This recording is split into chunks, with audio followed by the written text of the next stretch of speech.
Hello, Mark. I'm Emma, and my student number is 46. And I'm going to read the article, It's Not Your Imagination. The Modeling Industry is Changing. Myla Del Bessio. Photo, Jody Rogek for Yahoo Style. When it comes to representing society's diverse spectrum of beauty, the modeling industry hasn't exactly gotten it right. For a long time, it's promoted the negative ideal that very thin, white teenage girls epitomize high-end beauty, says Sarah Ziff, former model and founder of the Model Alliance, a non-profit organization dedicated to creating safe and fair working conditions. Implicit in this message is that fuller-figured, non-white, grown women are incompatible with a high-end look. That, however, might finally be changing. Some of the industry's most exciting new faces are Black, Aya Jones, biracial Binks Walton, Asian Dylan Shea, transgendered Andrej Pajic, and decidedly not a size O, Ashley Graham.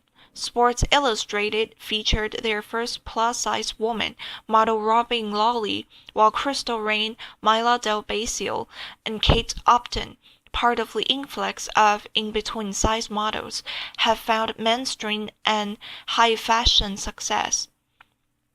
The most successful models, Giselle, Adriana Lima, Natalia Vodianova, working today, are above the age of 30. In 2014, the average age of Forbes' richest list was 31.5, 5 years older than it was in 2007, 26.5. And according to the Fashion Spot's Seasonal Diversity Report, the fall 2015 runways featured more women of color than ever before, though still not nearly enough. After years of getting called out by the media for being racist, sexist, and ageist, has the modeling industry finally started listening? I think the tide is shifting, albeit slowly in the right direction, said casting director Julia Semersova, who's worked with everyone from J. Crew to Jimmy Choo. These are not leaps and bounds, but baby steps. Runway models are still usually young and skinny, and unfortunately they're still mostly white, as the Fashion Spot's diversity report reveals. 77% of models that walked the runways at New York Fashion Week were white, though that's down from 80% last season. So while the figure is nothing to brag about, it's an improvement. Although we still have a ways to go, at least we're seeing incremental change in terms of increased racial diversity, said Ziff. 33-year-old Russian model Natalia Vodianova for Stella McCartney. Off the runway things are a bit better. Models of different ages, ethnicities and body types are booking lucrative and high-profile gigs as brands catch on to the fact that most women don't aspire to be stick-thin teenagers. 100% the old and tired attitude that models must be young has dramatically shifted, said Semersova. Women want to be inspired by other women, not little girls. They want to aspire to be themselves, only better, not necessarily younger. I think our perception of age is changing. I'm not sure a woman in her 40s wants to buy what an 18-year-old is selling. This is good news for models too, many of whom were forced into adult situations at a young age. At the Model Alliance, we feel that adults, not children, should model clothing that is marketed to adults, said Ziff.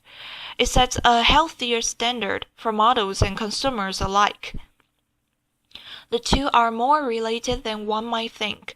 Traditionally, Ziff explains, the modeling industry has operated in a bubble with a very top-down management style. Although the models are the faces of the industry, most models have very little power within it, she said. By giving models a say in their work, we aim to make the industry more transparent, accountable, and fair.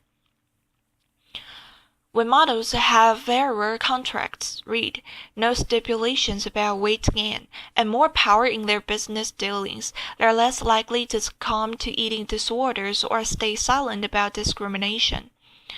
And thanks to social media, models don't need to rely on their agencies for press. They've got a direct line to brands as well as fans, and are able to craft an image that sets them apart from others, making them a marketable asset even if they gain 10 pounds or age 10 years. Plus-size model Robin Lawley in this year's Sports Illustrated swimsuit issue. The power it has given models is unquantifiable, says Samsonova. I mean, Vogue did an entire cover and feature story on the Insta girls, Karlie Kloss, Cara Delevingne, and Joanne Smalls. This is just the beginning. Unlike a runway show, where models are meant to be interchangeable, social media celebrates the unique individual, quirks and all. On Instagram and Twitter, being outside the norm is actually a good thing. It's what makes for interesting and compelling stories. It's a fact that America's Next Top Model has been banking on for years. The reality show has consistently pushed modeling boundaries that put the spotlight on models of all different ethnicities, genders, and body types, from plus-size winner Whitney Thompson, to transgendered contestant Isis King, to Chantel Brown-Young, who suffers from vitiligo. When we started the show, one of the mandates that Tyra had, as well as myself, being Asian American, is that we wanted to move the ball an inch, to expand the notion about what beauty was, explains executive producer Kim Mock. Mock has witnessed how powerful an asset a unique point of view can be for a model. Frankly, a lot of the cast members who have been different, while trans or who have Asperger's, wind up being the most popular characters on the show. America's Next Top Model might be one of the reasons the modeling industry has opened their eyes to different types of beauty. Indirectly, we've had an effect. We are really proud of that, said Mock. I do think that over the last 12 years you've seen the picture change quite a bit in the modeling industry. The effect on public perception has been even greater. When you see something on TV, it's like saying, okay, it's permissible, said Mock.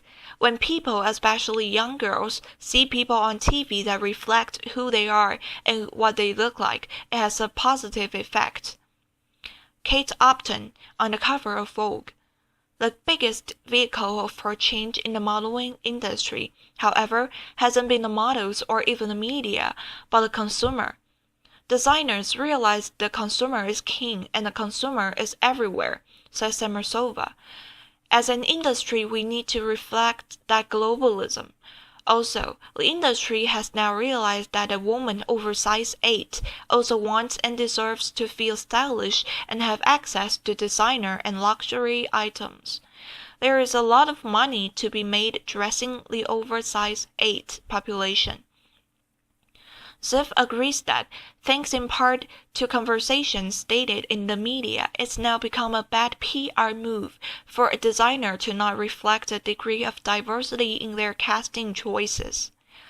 Consumers have more power than they realize, said Ziff. Ultimately, the fashion industry is a business.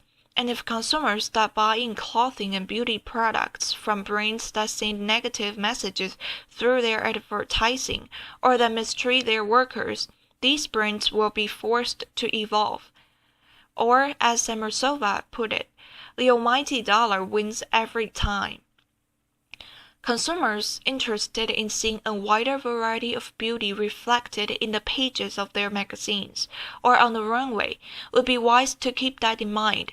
Because, while these small improvements are reason to hope for more diversity within the modeling industry, we've still got a long way to go. Thank you.